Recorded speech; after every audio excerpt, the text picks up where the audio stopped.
व्यंजन संधि कारक व्यंजन संधि के कुछ महत्वपूर्ण नियम निम्नलिखित हैं। निम्नलिखित है मतलब नीचे लिखे गए हैं।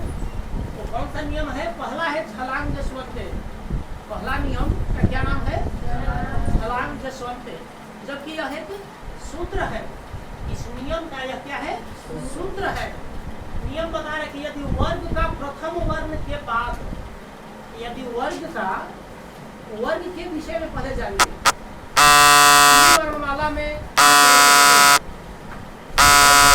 वर्ग चवर्ग पवर्ग, तो वर्ग का प्रथम किसी वर्ग यानी कवर्ग वर्ग और पवर्ग जैसे किसी वर्ग का जोड़ के बाद तृतीय वर्ण रहे या कोई स्वर वर्ण रहे, तो प्रथम वर्ण यानी जोड़ से पूर्व जो अक्षर होता है, वर्ण होता है, वो क्या हो जाता है? बता रहा है कि प्रथम वर्ण का उसी वर्ग का, अर्थात जिस वर्ग का प्रथम वर्ण है उसी वर्ग का तृतीय वर्ण हो जाता है। उसी वर्ग का तृतीय वर्ण हो जाता है। जैसे दीक जोड़ अंबर। अब यहाँ उदाहरण से समझेंगे। दीक जोड़ अंबर, जोड़ से पहले क्या है? क।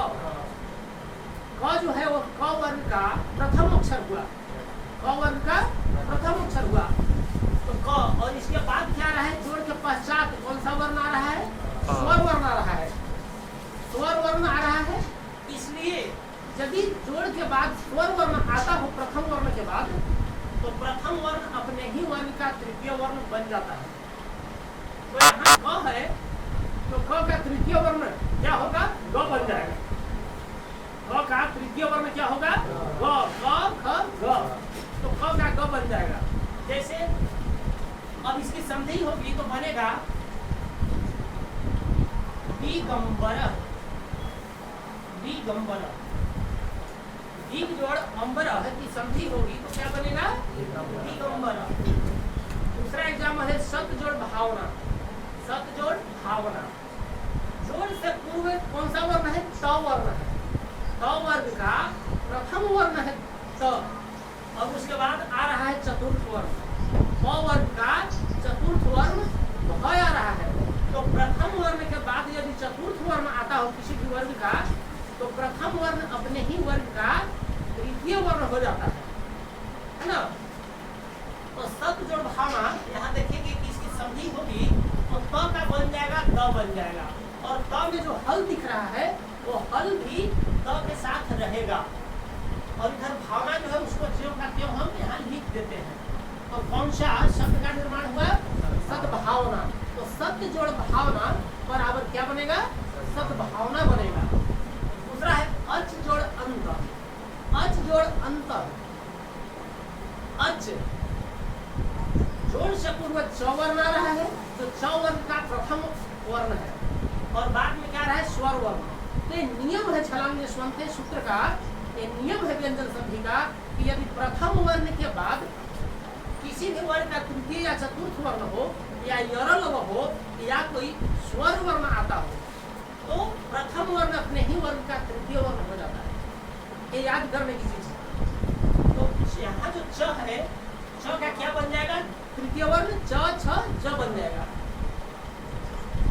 तो ज भी आधा होगा, लेकिन यह बाद में जो अ दिख रहा है, यह अ इसमें जब आ जाएगा तो यह पूर्ण व्यंजन बन जाएगा, इससे पूरा ज लिखाएगा, और बाकी जो बचा हुआ है इसको भी लिख देंगे।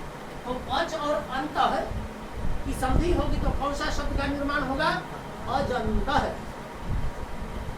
अब लास्ट नियम देखिए, सॉरी लास्ट उदाहरण देखिए, जगत जोड़ ईस। क्या लिखा हुआ है? जगत जोड़ ईस। अब यहाँ देखेंगे कि जोड़ से पूर्व कौन सा अक्षर आ रहा है? त। तो यह त वर्ग का प्रथम वर्ण है। त वर्ग का प्रथम वर्ण है, और इस प्रथम वर्ण के बाद यानी जोड़ के पश्चात कौन सा आ रहा है? स्वर वर्ण आ रहा है, ई आ रहा है, तो ई स्वर वर्ण होता है। तो जैसा कि नियम आपने ऊपर में पढ़ा या देख रहे हैं, तो जगत जोड़ ईस यहाँ त का द बन जाएगा, प्रथम वर्ण का तृतीय वर्ण में परिवर्तन हो जाएगा, तो त का क्या बन जाएगा? द बन जाएगा। इसलिए जब इसकी संधि होगी तो द बन गया त का, और स्वर वर्ण के कारण यह पूर्ण हुआ है वर्ण। और जो दीर्घिकार की दीर्घ ई जो है इसको मात्रा के रूप में प्रयोग करते हैं। ये जो ये है इसको मात्रा के रूप में प्रयोग करते हैं और ये शब्द ही लिखते हैं। तो जगत जोड़ ईश है बराबर कौन सा शब्द बनेगा? जगदीश। जगत जोड़ ईश बराबर जगदीश। इसमें अब प्रश्न ये है कि आपको एग्जाम में पूछेगा कि च प्लस ई से कौन सा नया वर्ण बनेगा। तो जैसे ही प्रथम वर्ण के बाद यदि स्वर वर्ण आए तो आप जान लीजिए प्रथम वर्ण तृतीय वर्ण में परिवर्तित हो जाएगा। इसलिए च के बाद अ आ रहा है तो च का क्या बन जाएगा? ज बन जाएगा, है ना। चलिए इसको नोट कर लीजिए और